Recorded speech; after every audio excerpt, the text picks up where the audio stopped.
Hello job seekers, welcome to our YouTube channel study work and travel abroad.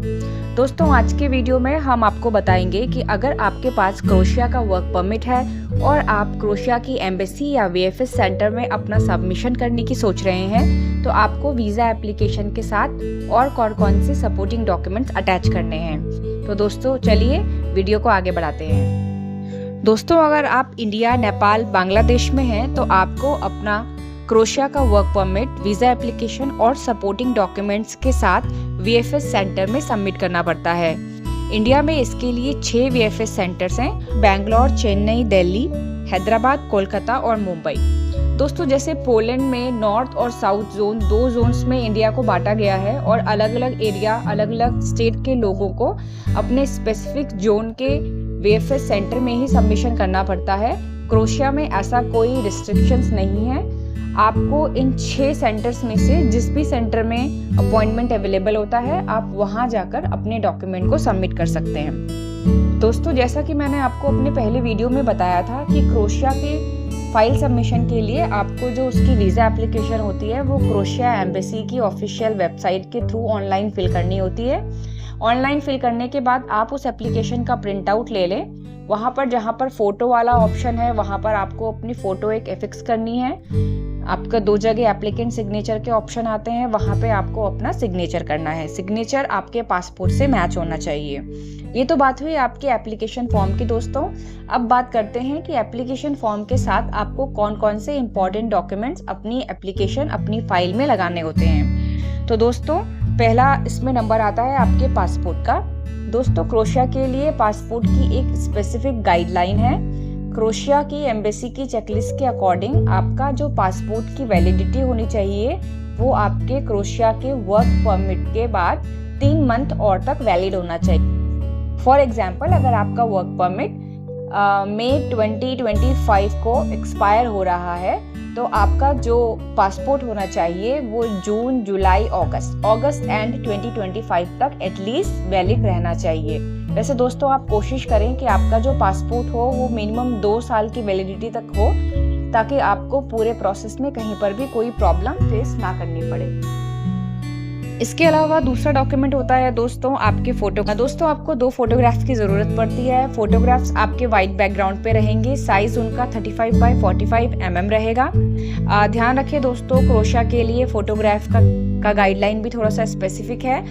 अगर आप Croatia की embassy में submission के लिए फ़ोटो क्लिक करवा रहे हैं तो आपको अपना जो फ़ोटो है वो 85% आपका फेस फोकस्ड होना चाहिए उसमें। इस तरीके का फ़ोटो ही आपका क्रोएशिया एम्बेसी के सबमिशन में लगता है।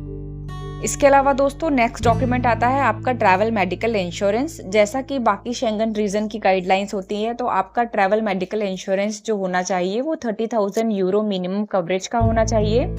बाकी शेंगन कंट्रीज में दोस्तों अलग अलग गाइडलाइंस होती है आपके ट्रैवल इंश्योरेंस की वैलिडिटी की। सिमिलरली ही क्रोएशिया में जो आपकी वैलिडिटी होनी चाहिए ट्रैवल मेडिकल इंश्योरेंस की, वो आपकी जो प्लान्ड ट्रैवल डेट है क्रोएशिया में उसके 30 दिन बाद तक वैलिड होना चाहिए। बट आप कोशिश करें कि आप एटलीस्ट 60 या 90 डेज वाला ही ट्रैवल मेडिकल इंश्योरेंस रहें, ताकि आपको इस गाइडलाइन से रिलेटेड कोई भी इशू फेस ना करना पड़े। नेक्स्ट डॉक्यूमेंट होता है दोस्तों आपका means of transportation. Means of transportation का मतलब होता है आपके ट्रैवल रिजर्वेशन या फिर आपके टिकट्स। दोस्तों, एज पर गाइडलाइन आपको 1 वे टिकट ही लगाना है, बट आप सेफ्टी के लिए अपना राउंड ट्रिप का मतलब आने और जाने दोनों का ही डमी टिकट अपनी फाइल के साथ अटैच कर सकते हैं। इसके बाद दोस्तों आता है आपका police clearance certificate. Police clearance certificate Croatia की सबमिशन में एक बहुत ही इंपॉर्टेंट डॉक्यूमेंट है दोस्तों, क्योंकि आपको पता ही होगा कि जो क्रोएशिया के वर्क परमिट होते हैं वो वहाँ की पुलिस स्टेशन से इश्यू होते हैं। दोस्तों, ध्यान रखिए, अगर आप इंडिया से हैं तो आपको अपनी पुलिस क्लियरेंस सर्टिफिकेट को मिनिस्ट्री ऑफ एक्सटर्नल अफेयर से अपोस्टिल करवाना पड़ता है। लेकिन अगर आप नेपाल से, बांग्लादेश से या फिर किसी दूसरी कंट्री से हैं जिनका सबमिशन इंडिया में होता है, तो आपका जो पुलिस क्लियरेंस सर्टिफिकेट है वो लीगलाइज्ड होना चाहिए एम्बेसी ऑफ क्रोएशिया से। पीसीसी के बाद नेक्स्ट डॉक्यूमेंट होता है दोस्तों हमारा रीजन लेटर। रीजन लेटर दोस्तों आपको खाली उस कंडीशन में अपनी फाइल के साथ अटैच करना है अगर आपको पहले कभी क्रोएशिया का वीज़ा अलॉट हुआ हो और आप उस वीज़ा पर क्रोएशिया ना गए हों। नेक्स्ट डॉक्यूमेंट होता है दोस्तों आपका reason letter if any refusal from any European country.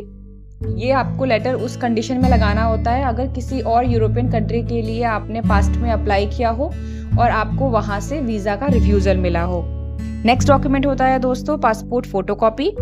आपको अपने पासपोर्ट के फ्रंट और लास्ट पेज की और जितने भी यूज्ड पेज है, मतलब जितने भी मार्क्ड पेज हैं, उन सब की क्लियर फोटोकॉपी लगानी होती है दोस्तों।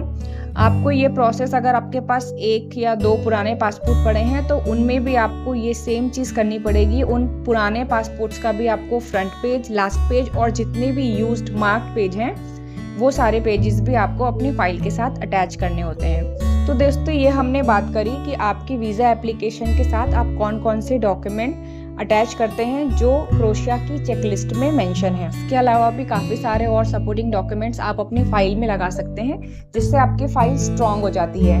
उन डॉक्यूमेंट्स में सबसे इम्पॉर्टेंट डॉक्यूमेंट्स आते हैं आपके एजुकेशन डॉक्यूमेंट्स। दोस्तों आप अपने एजुकेशन डॉक्यूमेंट्स को मिनिस्ट्री ऑफ एक्सटर्नल अफेयर्स से अपोस्टिल करवा सकते हैं। क्रोएशिया में अपोस्टिल डॉक्यूमेंट्स को ज़्यादा वैल्यू दी जाती है। इसके अलावा दोस्तों अगर आपके पास ड्राइविंग लाइसेंस है तो आप अपना ड्राइविंग लाइसेंस अटैच कर सकते हैं। आपने कोई भी प्रोफेशनल कोर्स किया है, लाइक आपने कोई कंप्यूटर कोर्स किया है या आपने कोई प्रोफेशनल ट्रेनिंग्स ली हैं तो आप उनकी सर्टिफिकेट्स को भी अपनी फाइल में अटैच कर सकते हैं। कोई भी ऐसा डॉक्यूमेंट दोस्तों जो आपके स्किल्स को दिखाता है, आपके पास पुरानी कंपनीज के एक्सपीरियंस लेटर हों, आपके पास पुरानी कंपनी के अप्रिशिएशन लेटर्स हों, वो सारे डॉक्यूमेंट्स को आप अपनी फाइल में अटैच कर सकते हैं। इससे आपकी फाइल स्ट्रॉन्ग होती है और आपकी वीज़ा लगने के चांसेस अच्छे होते हैं। दोस्तों वैसे क्रोएशिया में वीज़ा का रेशियो अच्छा है, 90% से ऊपर का रेशियो है। अगर आपकी फ़ाइल अच्छी है, आपका वर्क परमिट जेन्युइन है, आपने अपने डॉक्यूमेंट्स प्रॉपरली लगाए हैं तो वीज़ा मिलने के चांसेस बहुत अच्छे होते हैं दोस्तों। और एक डॉक्यूमेंट मैं भूल गई थी दोस्तों, मैं आपको वो एक डॉक्यूमेंट और ऐड करूँगी। आप इन सब डॉक्यूमेंट्स के अलावा जो मैंने आपको ऑलरेडी बताए हैं, आप अपना एक बैंक स्टेटमेंट भी लगा सकते हैं दोस्तों। 1.5 से 2 लाख के बीच में अगर आप बैंक बैलेंस अपना मेंटेन करें और 3 महीने का स्टेटमेंट लगाएं तो वो भी आपके वीज़ा के चांसेस को बहुत बढ़ा देगा। आई होप दोस्तों आपको हमारा वीडियो इन्फॉर्मेटिव लगा होगा। अगर आपको वीडियो पसंद आया तो आप हमारे वीडियो को लाइक करें, अपने दोस्तों के साथ शेयर करें, हमारे चैनल को सब्सक्राइब करें। जल्द ही मिलेंगे एक और इन्फॉर्मेटिव वीडियो के साथ दोस्तों, तब तक के लिए टेक केयर, बाय बाय।